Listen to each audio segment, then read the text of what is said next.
The blind date ended the way it always did for Daniel Moore. A tight smile, a vague excuse, eyes that wouldn't meet his the moment she learned he was a single dad. He stayed in his seat a few minutes longer, just so he wouldn't have to stand up too quickly, as if that might make the failure less obvious. When he finally gathered himself to leave the cafe, a calm voice from the next table cut through the quiet. "If you're free, sit here." Daniel froze. The invitation hung in the air between them, unexpected and impossible to ignore. Was it polite kindness meant to fade in seconds, or the beginning of something he had stopped letting himself hope for? Daniel had arrived at the cafe 20 minutes early, which he always did. Not because he was eager, but because being early meant he could choose a table near the window where the light was softer and the noise from the espresso machine didn't feel so loud in his head. He ordered black coffee and waited with his hands flat on the table, trying to look like someone who belonged there, someone who did this often enough that it didn't matter. The woman who walked in 10 minutes later was named Angela. She had told him that much over text. She wore a gray blazer and checked her phone twice before she even sat down. Daniel stood when she approached, offered a polite smile, and pulled out her chair. She thanked him without looking up. He sat back down and folded his hands again, the same way he had been holding them before she arrived. They talked about work first. Hers was in marketing. His was in software development, though he didn't go into detail because people's eyes usually glazed over when he did. She asked if he traveled much. He said no, not really. She said she loved travel, that she'd been to Portugal twice in the last year. Daniel nodded and said that sounded nice. It did sound nice. He had no reason not to believe her. Then she asked if he had any kids. It was the question he had been waiting for, the one that always came up somewhere between the second and third sip of coffee. He set his cup down carefully and said yes, he had a daughter. She was 7. Angela's expression didn't change right away, but her posture did. She leaned back slightly, just enough that the distance between them felt wider than it had been a moment before. She asked how long he'd been divorced. Daniel said he wasn't divorced. His wife had passed away 3 years ago. Angela's face softened for half a second, the kind of softness that came with pity, and then she looked down at her phone. She said that must have been hard. Daniel said it was. She didn't ask anything else about it. The conversation limped forward for another few minutes. Angela checked her phone again. Then it buzzed in her hand, and she glanced at the screen with a look that Daniel had seen before. She answered it, said a few words he couldn't quite hear, and then looked at him with an apologetic smile that didn't reach her eyes. She said something had come up at work. She said she was really sorry, but she had to go. Daniel told her it was fine. He stood when she stood, shook her hand when she offered it, and watched her leave without looking back. He sat down again and stared at his coffee. It had gone cold. He didn't drink it. He had known it would end this way. It always did. The moment they found out he was a single dad, something shifted. Sometimes they were polite about it, like Angela. Sometimes they weren't. But the result was always the same. They left, and he stayed, and the space between what he hoped for and what actually happened grew a little wider each time. Daniel reached for his wallet and left a $10 bill on the table. He didn't need change. He stood slowly, pulled his jacket from the back of the chair, and glanced around the cafe one last time. It was small, tucked into a corner on a quiet street, the kind of place where people came to work on laptops or meet someone they barely knew. The walls were brick, the tables were wood, and there was a chalkboard menu behind the counter that listed drinks he never ordered. He turned toward the door, ready to leave the same way he always did, without looking back. But then the voice came. "If you're free, sit here." It was calm, even, and entirely unexpected. Daniel stopped and turned his head. The woman sitting at the table next to where he'd been was looking at him. She had dark hair pulled back loosely, and she was holding a ceramic mug with both hands. Her expression wasn't apologetic or hesitant. It was just direct. Daniel looked at the empty chair across from her, then back at her face. She didn't know what to say. She didn't seem bothered by his silence. She just watched him, waiting. He didn't know why he said yes. Maybe because the alternative was walking out into the cold and going home to an empty apartment where his daughter wouldn't be back until Wednesday afternoon. Maybe because something about the way she spoke made it sound less like charity and more like a choice. Or maybe he was just tired of leaving. He walked over and set his jacket on the back of the chair. When he sat down, she tilted her head slightly, as if studying him, and then took a sip from her mug. "That looked rough," she said. Daniel let out a short breath that might have been a laugh. "It wasn't great." "Blind date?" she asked. He nodded. She didn't ask for details, which he appreciated. Instead, she set her mug down and leaned back in her chair, arms crossed loosely over her chest. "I just had one too," she said. "About an hour ago. Same café." Daniel glanced around, though he wasn't sure what he was looking for. "How'd it go?" "He asked if I wanted kids," she said. "I told him I couldn't have them. He said that was a deal breaker, and left before his coffee even came." Daniel didn't know what to say to that, so he didn't say anything. She didn't seem to need him to. She just looked at him with the same steady expression she'd had since he sat down. "I'm Claire," she said. "Daniel." She nodded once, as if filing the name away. "You don't have to sit here if you don't want to. I just thought you looked like you could use a minute before heading out." "I could," Daniel admitted. "Thanks." They sat in silence for a moment. It wasn't uncomfortable. It was just quiet. Daniel folded his hands on the table again and watched the street through the window. A few people walked by, bundled up against the cold. The light outside was starting to fade. "So," Claire said, breaking the silence, "what was the deal breaker this time?" Daniel looked at her. She was watching him with something close to curiosity, but not the invasive kind, just the kind that came from someone who had sat through enough bad dates to recognize the pattern. "I'm a single dad," he said. Claire's expression didn't change. She just nodded slowly, as if she'd expected that answer. "And that's a problem?" "Usually," Daniel said. "People hear it, and they start doing math in their heads.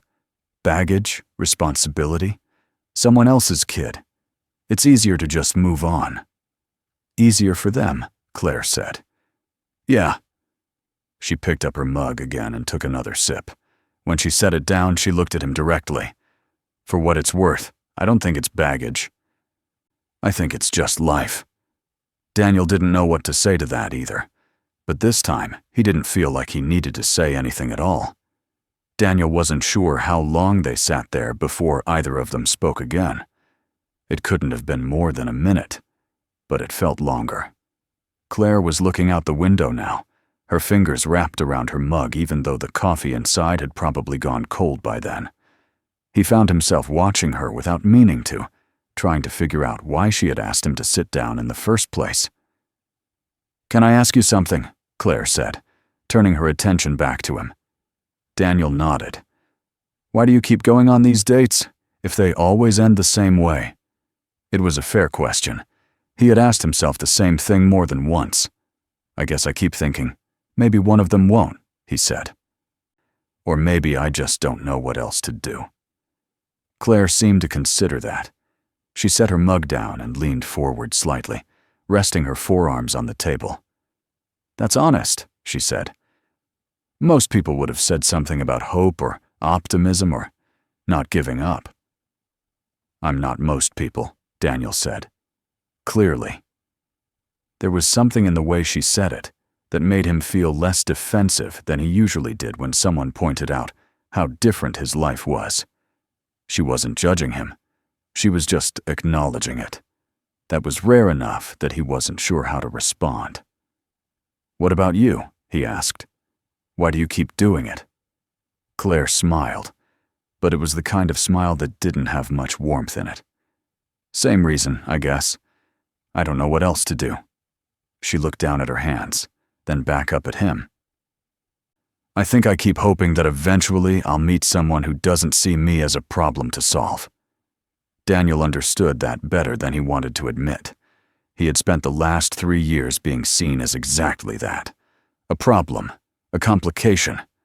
Someone who came with too much history and not enough freedom.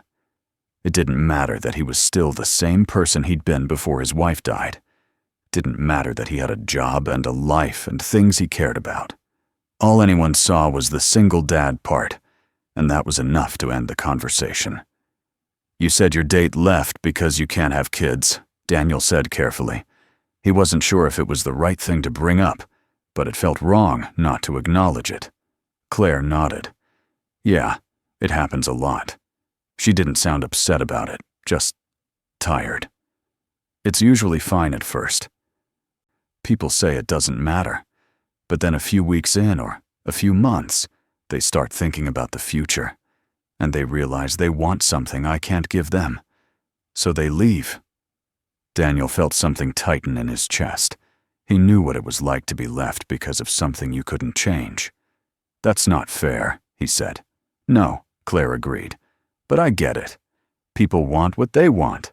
I can't blame them for that. You can still be angry about it. She looked at him, and for the first time since he sat down, something shifted in her expression. It wasn't anger, exactly. It was more like recognition. I used to be, she said, but being angry just made it worse. So I stopped. Daniel wasn't sure what to say to that, so he didn't say anything. They sat in silence again, but this time it felt different. Less like two strangers filling space, and more like two people who had found themselves in the same place for the same reasons. Claire picked up her mug again, realized it was empty, and set it back down. Do you want another coffee? She asked. Daniel glanced at his own cup, which he hadn't touched since sitting down. Sure. She stood and walked to the counter. Daniel watched her go, then looked around the cafe again. There were only a few other people left. A man with a laptop in the corner, a couple sharing a pastry near the door, the barista wiping down the espresso machine. It was the kind of place that felt temporary, like everyone was just passing through on their way to somewhere else. When Claire came back, she had 2 fresh cups. She set one in front of Daniel and kept the other for herself. Black, right? She said. He nodded. How'd you know? You ordered it earlier. I was sitting here when you came in. Daniel picked up the cup and took a sip. It was hot and bitter, and exactly what he needed. Thanks. Claire sat down and wrapped her hands around her own cup. So, she said, how long have you been doing this, the blind date thing? About a year, Daniel said. Maybe a little more. My friends kept saying I should get back out there, that it wasn't healthy to be alone all the time. And they were probably right, he admitted. But it turns out getting back out there doesn't mean much if no one wants to stay. Claire didn't say anything right away. She just looked at him with that same steady expression, like she was trying to decide whether to say what she was thinking. Finally, she did. I don't think the problem is you, she said. I think the problem is that people don't know how to deal with anything that doesn't fit their idea of what a relationship is supposed to look like. Daniel let that sit for a moment. It wasn't the first time someone had said something like that to him, but it was the first time it didn't feel like an empty platitude. Maybe, he said, but that doesn't make it easier. No, Claire said, it doesn't. They drank their coffee in silence for a while. The light outside had faded completely now, and the street was dark except for the glow of the street lights. Daniel could see his reflection in the window, faint and blurred, sitting across from someone he hadn't known existed an hour ago. Can I ask you something else? Claire said. Daniel looked at her. Go ahead. Do you regret it? Having a kid? Losing your wife? All of it. It was the kind of question most people wouldn't dare ask, especially not to a stranger. But Claire asked it the same way she had asked everything else, directly, without apology. Daniel thought about it. He thought about his daughter, Emma, and the way she laughed when he read her bedtime stories in funny voices. He thought about his wife, Sarah, and the way she used to hum while she made breakfast on Sunday mornings. He thought about all the things he had lost and all the things he still had. "No," he said. "I don't regret any of it." Claire nodded slowly. "Good," she said. "You shouldn't." Daniel set his cup down and looked at her. "What about you? Do you regret anything?" She smiled, but it was a sad smile. "I regret that I spent so much time thinking I was broken," she said. "I'm not broken. I'm just different." It took me a long time to figure that out. Daniel understood that too. He had spent the last 3 years feeling like something was wrong with him, like he was too damaged or too complicated for anyone to want.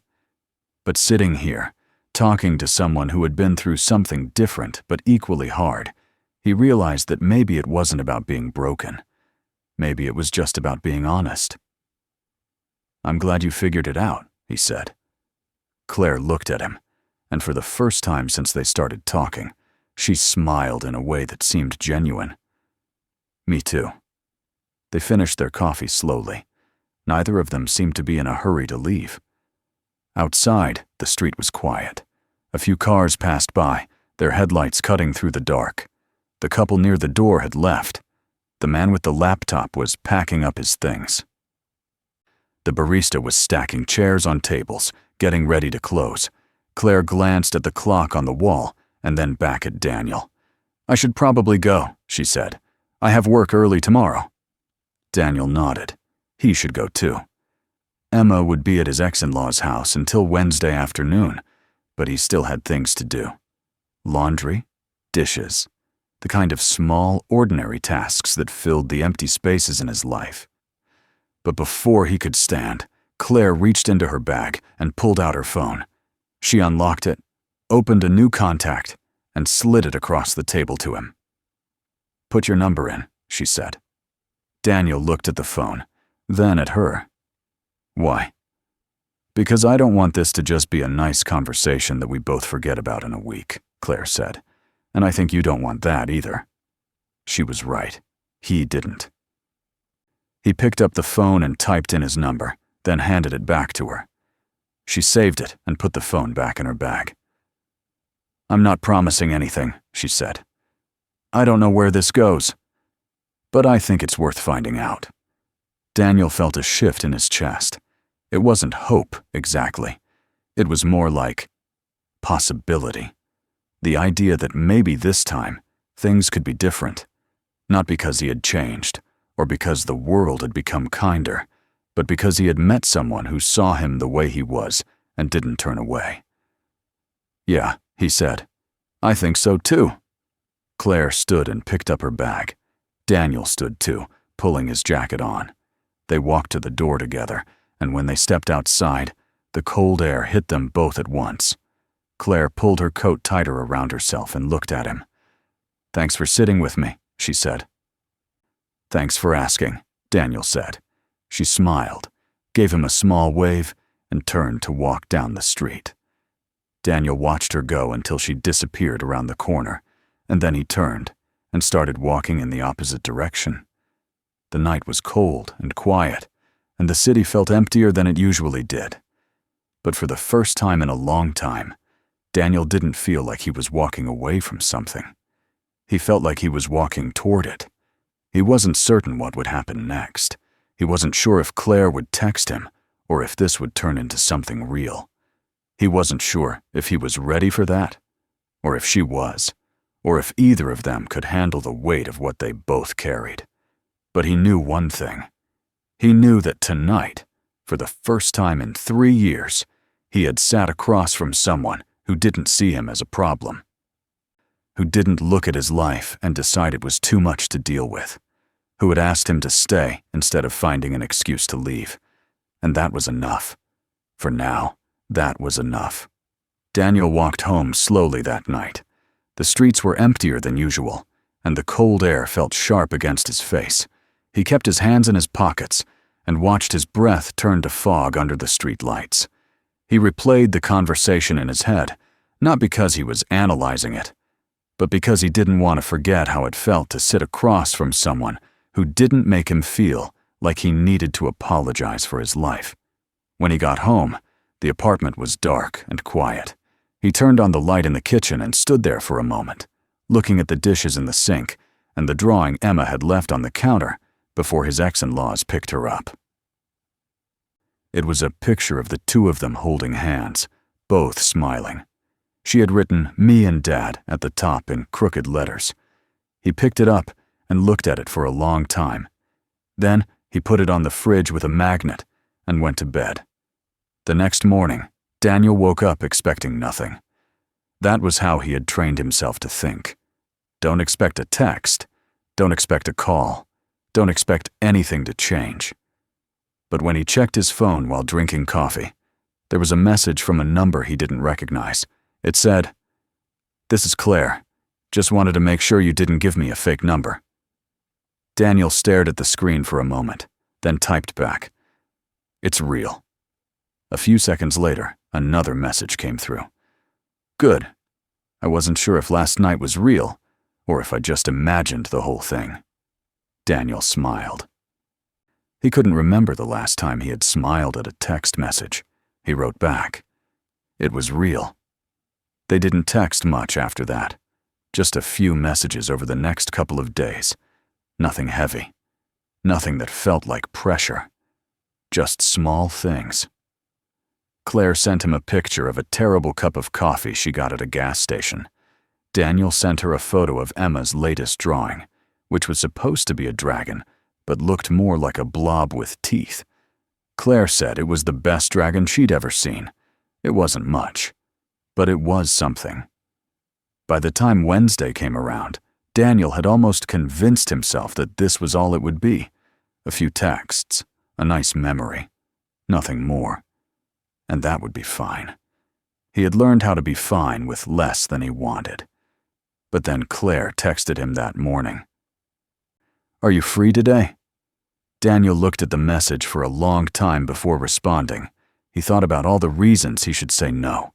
He thought about how easy it would be to let this fade into nothing, the way everything else had. He thought about how much simpler his life would be if he just stayed in the routine he had built for himself. Then he thought about the way Claire had looked at him across the table in the café. The way she had said, "I don't think you're broken." He typed back, "Yeah, I'm free." They met that afternoon at a small park near the river. It wasn't a date, or at least neither of them called it that. It was just two people meeting up because they wanted to talk again. Daniel brought coffee for both of them, the same way Claire had done at the café. She smiled when she saw him and took the cup he offered. "Thanks," she said. They walked along the path by the water. It was cold, and the wind cut through Daniel's jacket, but he didn't mind. Claire talked about work, about a project that was going badly, and a coworker who didn't know how to take no for an answer. Daniel talked about Emma, about how she had started asking questions about her mother that he didn't always know how to answer. "What do you tell her?" Claire asked. Daniel thought about it. "The truth," he said. "As much of it as she can understand. I don't want her to grow up thinking her mom was perfect, but I also don't want her to think she wasn't loved." Claire nodded. "That sounds hard." "It is," Daniel admitted. "But I think it's the right thing to do." They stopped near a bench that faced the water. Claire sat down, and Daniel sat next to her. They drank their coffee and watched a few ducks paddle across the surface, cutting through the cold without seeming to notice. "Can I tell you something?" Claire said after a while. Daniel looked at her. "Of course." She took a breath, then let it out slowly. "I almost didn't text you," she said. "I sat there for like 10 minutes staring at your number, thinking about all the ways this could go wrong." "What changed your mind?" Daniel asked. Claire looked at him. I realized I was more afraid of not trying than I was of it not working out. Daniel understood the feeling. He had been afraid for so long that he had forgotten what it was like to take a risk on something that mattered. "I'm glad you did," he said. Claire smiled. "Me too." They stayed on the bench for a while longer, talking about small things and big things, and everything in between. Daniel told her about the first time he tried to make dinner for Emma after Sarah died, and how he had burned everything so badly that they ended up eating cereal for dinner. Claire told him about the time she found out she couldn't have kids, and how she had locked herself in her apartment for 3 days and refused to talk to anyone. It wasn't easy to talk about, but it felt easier with someone who had been through their own version of hard. When the sun started to set, they walked back toward the parking lot. Claire stopped by her car and turned to face him. "I don't know what this is," she said, "and I don't know where it's going, but I want to keep doing it." Daniel looked at her. He wanted to say something smart or reassuring, but he didn't have anything like that. So he just told her the truth. "I don't know either," he said, "but I want to keep doing it too." Claire reached out and squeezed his hand. It was quick, just a second, but it was enough. Then she got in her car and drove away, and Daniel stood there watching her taillights disappear down the street. He got in his own car and drove home. When he walked into the apartment, Emma was in the living room watching cartoons. His ex-in-laws had dropped her off while he was out.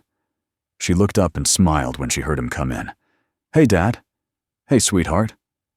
She went back to watching TV, and Daniel went into the kitchen to start dinner. He put a pot of water on the stove and pulled out a box of pasta. While he waited for the water to boil, he looked at his phone. There was a message from Claire. It said, "Thanks for today." Daniel typed back, "Thanks for texting me in the first place." A few seconds later, she replied, "Anytime." Daniel set his phone down and stirred the pasta. Emma came into the kitchen and climbed onto one of the chairs at the table. She rested her chin in her hands and watched him cook. "Did you have a good day?" she asked. Daniel looked at her and smiled. "Yeah," he said. "I did." Emma grinned. "Good." They ate dinner together at the table. Emma told him about her time with her grandparents, about the movie they watched, and the park they went to. Daniel listened and asked questions, and felt something settle in his chest that he hadn't felt in a long time. It wasn't happiness exactly. It was something quieter than that, something steadier. It was the feeling that maybe things were going to be okay.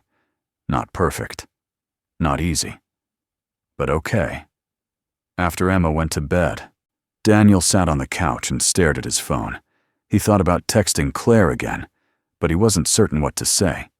So he just sat there, holding the phone in his hand, thinking about the way she had looked at him by the river, the way she had said she was more afraid of not trying. He thought about all the times he had been afraid to try, all the times he had let fear win because it was easier than risking another disappointment. But sitting there, in the quiet of his living room, he realized something. He didn't want to be afraid anymore. He wasn't sure if this thing with Claire would work out. He wasn't sure if they would last a month or a year or the rest of their lives. He wasn't sure if they were ready for this or if anyone was ever really ready for anything. But he knew that he wanted to find out. Daniel picked up his phone and typed out a message.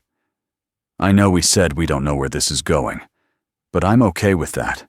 I think I just needed to meet someone who was okay with not knowing too." He hit send before he could second-guess himself. A few minutes later, his phone buzzed. Claire had replied, "I think that's exactly what we both needed." Daniel set his phone down and leaned back on the couch. Outside, the city was dark and quiet. But inside, in the small apartment where he had spent so many nights feeling like he was stuck in place, things felt different now. He wasn't certain what tomorrow would look like. He wasn't certain what next week or next month would bring. But for the first time in a long time, he wasn't afraid to find out. Sometimes, the most important thing wasn't knowing where you were going. It was being willing to take the first step anyway. And sitting there, thinking about the woman who had asked him to sit down when everyone else had walked away, Daniel realized he had already taken it. He just hadn't realized it until now. Sometimes what matters most isn't where you come from or what you carry with you. It's whether you're willing to sit down and see another person with honesty instead of judgment. People aren't problems to solve.